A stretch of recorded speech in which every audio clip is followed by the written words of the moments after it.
let's talk about creating and destroying our objects. This is also construction and destruction. If we take a look at the class members project in the classes folder, we can continue talking about what we have here.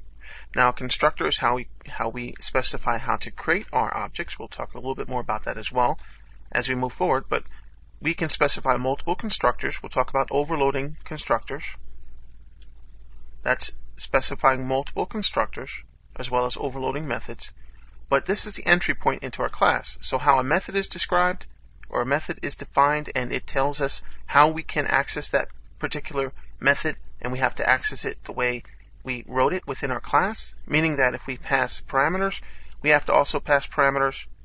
But if we create methods that also don't use parameters, then we don't have to pass them to use this particular method. We have to return values if we specify return value, etc. But when we create something, we have to use one of the constructors to create the actual object itself, the instance of our class. And this is the syntax. We've seen it. The class, the variable name, equals new, the name of the class. And if we were just to specify a default constructor, for example, we can just look at it without any parameters here. As you can see, we can have that up here as well. And we do. Nothing is getting passed there, but we are still initializing variables. So when you do that, you're going to initialize variables within your particular class, possibly if those were defined in that particular constructor. And this is how you would create an instance of this class as an object here, based on that constructor. But we did it this way. So we used a constructor that had a string, and if we slide back up, we look for that one with a string, and there it is. This is the actual constructor that we were using. And furthermore, there's another way. We'll see that when we look at the overloading. Now, this is how we create our object. We can just put in our variable, and then we can get the code hinting. No problem. And this is going to give us the information about our class. So we do know this. And we can use it as we want to. Now we can create another reference to the object by actually doing something like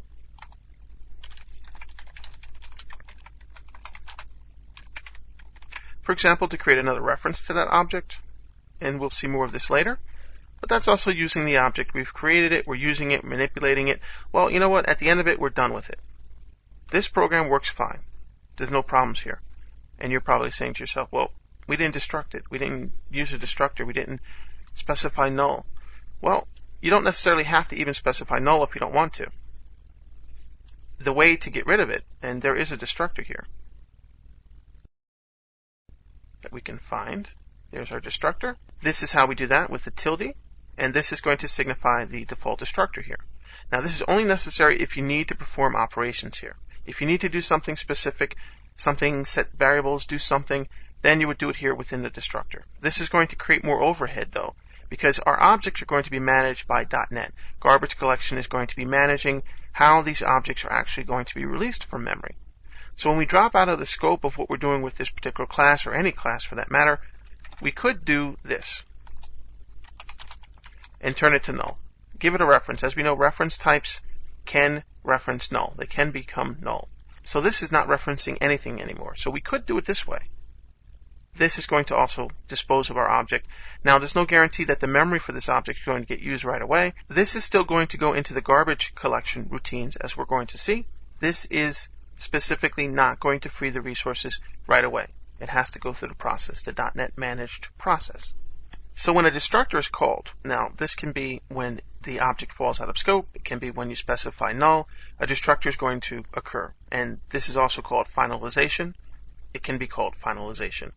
And that's more of an advanced way of working. Now, when you actually reference something to null, when you give it that state of null, this is actually going to call the destructor and if there is one. If not, then the unmanaged resources are going to be released. And this is normally what you do with your destructor. You release your unmanaged resources. Now, you could have file streams open, network connections, database connections. These are different things that can fall within that unmanaged area because it's something that is falling out of the scope of the environment of .NET possibly, and it's dealing with things that are running all over your computers and networks. Database connections, the file system, and network connections are very, very important things that we need to release those resources when we don't need them anymore. So if you don't have any of those unmanaged resources that you're using, then you don't necessarily need that destructor. Now, these destructors can also slow down memory, and they don't guarantee proper destruction of the actual unmanaged resources, so you have to really take care with that. Now, additionally, garbage collection is going to be taking place, and we'll see that when we take a look at the garbage collection videos.